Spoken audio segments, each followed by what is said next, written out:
তো আমার বন্ধুরা তোমরা কেমন আছো? তো আজকে আমি শালগম আলু মাছ দিয়ে একটা রেসিপি করতেছি। ফার্স্ট টাইম করতেছি রেসিপিটা, আমি আর কোনো সময় করছি না, কিন্তু খাইয়া দেখছি অনেক টেস্টি, অনেক টেস্টি।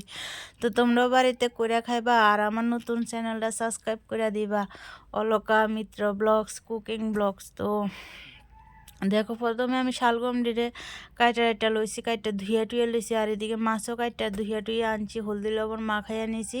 নিয়ে দেখো কড়াইয়ের মধ্যে পরিমাণ মতন তেল দিয়ে মাছটি ভাজা লাইতেছি। তো মাছটিরে খুব ভালোভাবে ভাজালাম, কিরে মাছ ভাজলে তরকারির টেস্ট আইব অনেক বেশি। তো প্রথমে মাছটিরে ভাজে দেখো উল্টাইয়া দিতে আছে, একসাথে সবটি মাছ উল্টাইয়া লাইছি।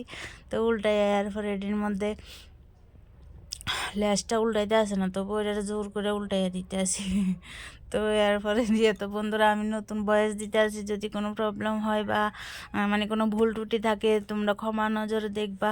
আর আমার নতুন চ্যানেলটারে সাবস্ক্রাইব করে দিবা, আর ভিডিওটার মধ্যে একটা লাইক দিবা, আর ভিডিওটা স্কিপ না করে দেখবা। তো বন্ধুরা এদিকে দেখো ফাঁসফোড়ন দিয়ে দিছি, আর আমি একদম শর্টকাট পদ্ধতিতে রান্ধি। দিয়ে আলুও দিয়ে দিছি, শালগম দিয়েও দিয়ে দিছি, দিয়ে দেখো এটির উপরে এবারই লবণ দিয়ে দিতে আসি পরিমাণ মতন, স্বাদ মতন লবণ দিয়ে দিবা, হলুদের গুঁড়া, খইরা কাঁচা লঙ্কা না দিলে তো নাই হইব, কিরে কাঁচা লঙ্কাটা টিপ্পা ভাত খাইতে অনেক টেস্ট আই মুখে। তো এদিকে দেখো হলদি গুঁড়া, জিরার গুঁড়া, ধনের গুঁড়া দিয়ে ঢাকা দিয়ে দিছি। এবার ঢাকাটা উড়াইয়া দিছি, দেখ সব কিছু সিদ্ধ হয়ে গেছে, আলু শালগম মশলা যা দিছি সব সিদ্ধ হয়ে গেছে গা। একদম আমি শর্টকাটে রান্না করি বন্ধুরা, হয়তো তোমরা পছন্দ হইতেও পারে আবার নাও হইতে পারে, কিন্তু হইবার কথা অনেক টেস্টি হয়। একবার শর্টকাটে রান্ধালাম, কোনো ঝামেলা নেই।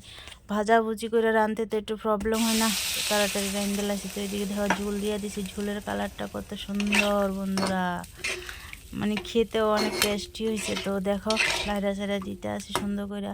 তো এদিকে আমি ভেজে রাখা মাছটিও দিয়ে দিছি, দেখো কত সুন্দর করে দিয়ে দিতে আসি মাছটি। তো মাছটির মধ্যে দেখো কি সুন্দর করে ঝোলটা ঢুকে যাইতেছে, আর উপরে কাঁচা ধনিয়া পাতা দিয়ে দিতে আসি।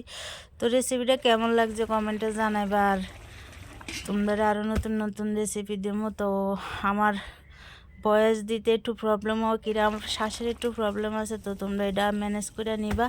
আর দেখো কত সুন্দর হয়েছে তরকারিটা, মানে অতুলনীয় স্বাদ, তোমরাও বাড়িতে রান্না করে খাইবা।